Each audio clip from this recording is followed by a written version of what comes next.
Hello friends, ओम श्री गणेशाय नमः। ओम नमः शिवाय। आप सभी का स्वागत है आपके अपने यूट्यूब चैनल पर। फ्रेंड्स, आज हम आपको इस वीडियो में बताने जा रहे हैं साल 2024 की माघ मास की कृष्ण पक्ष की मासिक शिवरात्रि का शुभ मुहूर्त, पूजा विधि, व्रत कथा, महत्व, उपाय और नियमों के बारे में। फ्रेंड्स, वीडियो शुरू करने से पहले आपसे रिक्वेस्ट है, अगर आप हमारे चैनल पर नए हैं और आपने अभी तक चैनल को सब्सक्राइब नहीं किया है तो प्लीज़ सब्सक्राइब कीजिएगा चैनल को। साथ ही प्रेस कीजिएगा बेल आइकन को, जिससे नए वीडियो से रिलेटेड नोटिफिकेशन आपको तुरंत प्राप्त हो सके।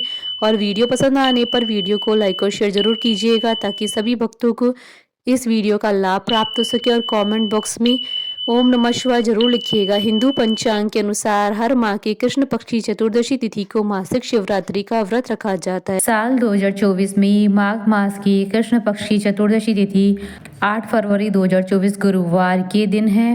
इस दिन भगवान शिव जी की विधि पूर्वक पूजा की जाती है। शिवरात्रि की पूजा के लिए सुबह से ही भक्तों का तांता शिव मंदिरों में लग जाता है। हालांकि शिवरात्रि की पूजा का मुहूर्त रात्रि पहर में होता है। मासिक शिवरात्रि को भगवान भोलेनाथ को प्रसन्न करके आप अपनी हर मनोकामना को पूरा कर सकते हैं। फ्रेंड्स, अब आइए जानते हैं माघ मास की मासिक शिवरात्रि की शुभ मुहूर्त के बारे में। हिंदू पंचांग के अनुसार साल 2024 में माघ मास की मासिक शिवरात्रि का व्रत 8 फरवरी 2024 गुरुवार के दिन है। माघ कृष्ण चतुर्दशी तिथि प्रारंभ होगी 8 फरवरी 2024 को सुबह 11:17 पर और माघ कृष्ण चतुर्दशी तिथि का समापन होगा 9 फरवरी 2024 को सुबह 8:02 पर।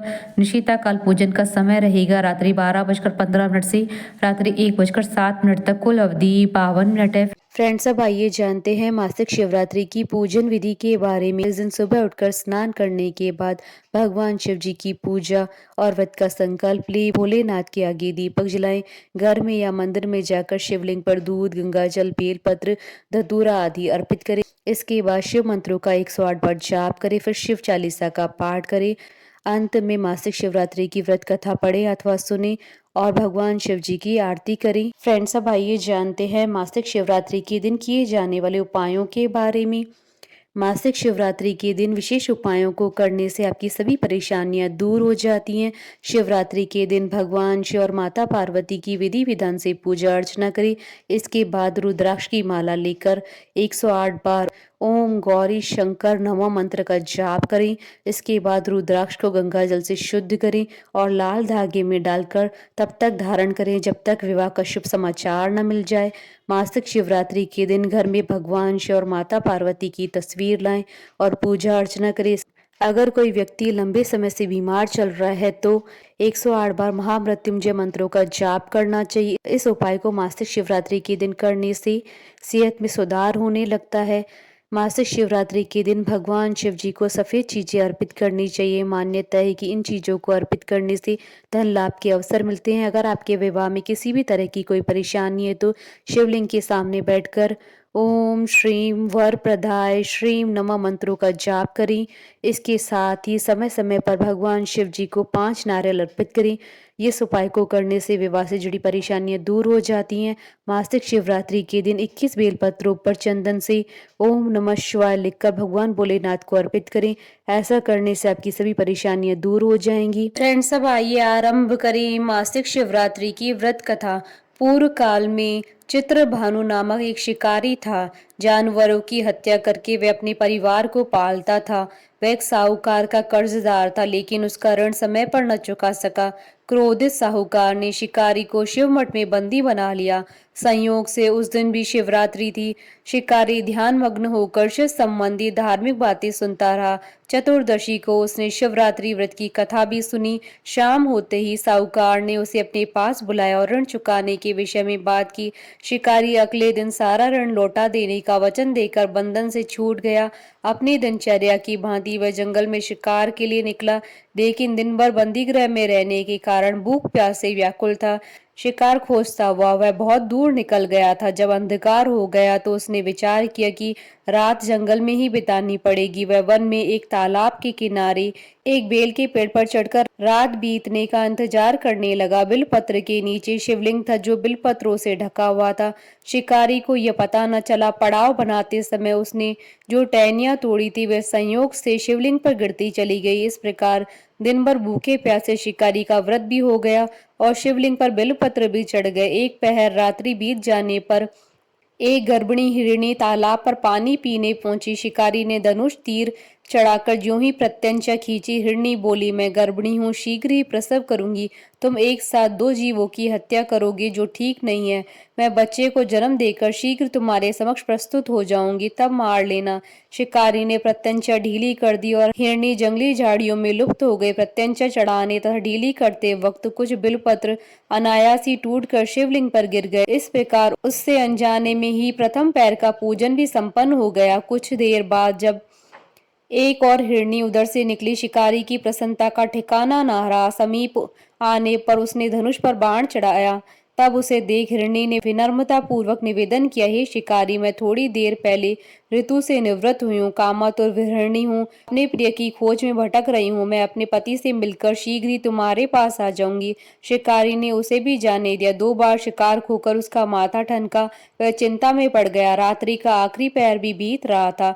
इस बार भी धनुष से लगकर कुछ बेलपत्र शिवलिंग पर जा गिरे तथा दूसरे पैर की पूजा भी संपन्न हो गई। तभी एक अन्य हिरणी अपने बच्चों के साथ उधर से निकली। शिकारी के लिए यह स्वर्णिम अवसर था। उसने धनुष पर तीर चढ़ाने में देर न लगाई। वह तीर छोड़ने ही वाला था कि हिरणी बोली, हे शिकारी, मैं इन बच्चों को इनके पिता के हवाले करके लौट आऊंगी। इस समय मुझे मत मारो। शिकारी हंसा और बोला, सामने आए शिकार को छोड़ दूं? मैं ऐसा मूर्ख नहीं हूं। इससे पहले मैं 2 बार अपना शिकार खो चुका हूं। मेरे बच्चे भूख प्यास से व्यग्र हो रहे हैं। उत्तर में हिरणी ने फिर कहा, जैसे तुम्हें अपने बच्चों की ममता सता रही है, ठीक वैसे मुझे भी है। हे शिकारी, मेरा विश्वास करो, मैं इन्हें इनके पिता के पास छोड़कर तुरंत लौटने की प्रतिज्ञा करती हूँ। हिरणी का दुख भरा स्वर सुनकर शिकारी को उस पर दया आ गई। उसने उस मृगी को भी जाने दिया। शिकार के अभाव में तथा भूख प्यास से व्याकुल शिकारी अनजाने में ही बेलपत्र के वृक्ष पर बैठा बेलपत्र तोड़ तोड़ कर नीचे फेंकता जा रहा था। पांव फटने को हो गई और एक एक हष्ट पुष्ट मृग उसी रास्ते पर आ गया। शिकारी ने सोच लिया कि इसका ही शिकार वह अवश्य करेगा।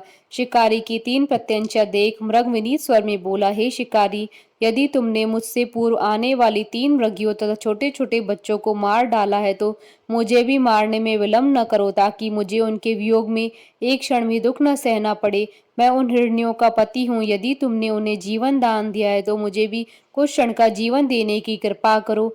मैं उनसे मिलकर तुम्हारे समक्ष उपस्थित हो जाऊंगा। मृग की बात सुनते ही शिकारी के सामने पूरी रात का घटनाक्रम घूम गया। उसने सारी कथा मृग को सुना दी। तब मृग ने कहा, मेरी तीनों पत्नियां जिस प्रकार प्रतिज्ञाबद्ध होकर गई हैं, मेरी मृत्यु से अपने धर्म का पालन नहीं कर पाएंगी। अतः जैसे तुमने उन्हें विश्वास पात्र मानकर छोड़ा, वैसे ही मुझे भी जाने दो। मैं उन सबके साथ तुम्हारे सामने शीघ्र उपस्थित होता हूँ। शिकारी ने उसे जाने दिया। इस प्रकार सुबह हो गई। उपवास, रात्रि जागरण तथा शिवलिंग पर बेलपत्र चढ़ाने से अनजाने में ही शिवरात्रि की पूजा पूर्ण हो गई। पर अनजाने में ही की हुई पूजन का परिणाम उसे तत्काल मिला। शिकारी का हिंसक हृदय निर्मल हो गया। उसमें भगवत शक्ति का वास हो गया। थोड़ी देर बाद वह मृग सपरिवार शिकारी के समक्ष उपस्थित हो गया ताकि वह उनका शिकार कर सके, किंतु जंगली पशुओं की ऐसी सत्यता और सात्विकता और सामूहिक प्रेम भावना देखकर शिकारी को बड़ी ग्लानि हुई। उसने मृग परिवार को जीवन दान दे दिया। अनजाने में शिवरात्रि व्रत का पालन करने पर भी शिकारी को मोक्ष की प्राप्ति हुई। जब मृत्यु काल में यमदूत उसके जीव को लेने आए तो शिवगणों ने उन्हें वापस भेज दिया और शिकारी को शिवलोक ले गए। शिवजी की कृपा से ही अपने इस जन्म में राजा चित्रभानु अपने पिछले जन्म को याद रख पाए तथा मासिक शिवरात्रि के महत्व को जानकर अगले जन्म में भी पालन कर पाए। बोलिए भगवान शंकर की जय। हमारे साथ इस वीडियो में अंत तक बने रहने के लिए आपका धन्यवाद। ओम श्री गणेशाय नमः। ओम नमः शिवाय।